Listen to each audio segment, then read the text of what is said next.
అవు విద్య మన తానే గ్రామ పంచాయతీ ఎన్నికలు వచ్చినాయి కదా.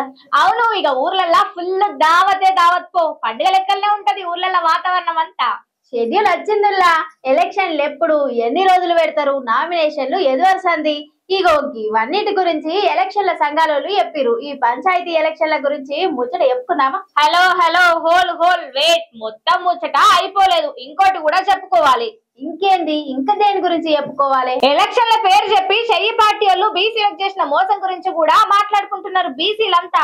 ఇక ఆ ముచ్చట మీద బీసీలంతా మస్తు గరం అవుతున్నారు. ఇక ఆ ముచ్చట కూడా మన దాంట్లో చెప్పుకోవాలి కదా. చలో పాండ్రి, రెండు ముచ్చట్లు కలిపి చెప్పుకుందాం. పంచాయత్ ఎలక్షన్లు నోటిఫికేషన్ వచ్చిందుల్లా. వచ్చే నెల 11, 14, 17 తారీఖు నాడు ఎలక్షన్లు పెడతారు. ఇక ఎలక్షన్ కోడ్ మంగళవారం సందే అమలైంది అని ఎలక్షన్ కమిషన్ వాళ్ళు చెప్పుకొచ్చిర్రు. అయితే సెప్టెంబర్ 29 తారీఖు నాడు గిట్లనే నోటిఫికేషన్ ఇచ్చిర్రు. గాని ఈ షెయ్యి పార్టీ ఘనకార్యం చేయబట్టి ఆ ఎలక్షన్ల మీద స్టే పడ్డది. ఇప్పుడు కొత్త నోటిఫికేషన్ విడుదల చేసిర్రు. ఇక ఈ ఎలక్షన్లలో బీసీలకు 42% రిజర్వేషన్లు లేవంటే ఇది షెయ్యి పార్టీ చేసిన మోసమేనని జనం అంతా అనుకుంటున్నారు. 42% రిజర్వేషన్లు అన్నారు, కామారెడ్డి డిక్లరేషన్లు అన్నారు, అవన్నీ గంగల కలిసినాయి. అసలు కొత్త రిజర్వేషన్లు సంగతి దేవుడెరుగు.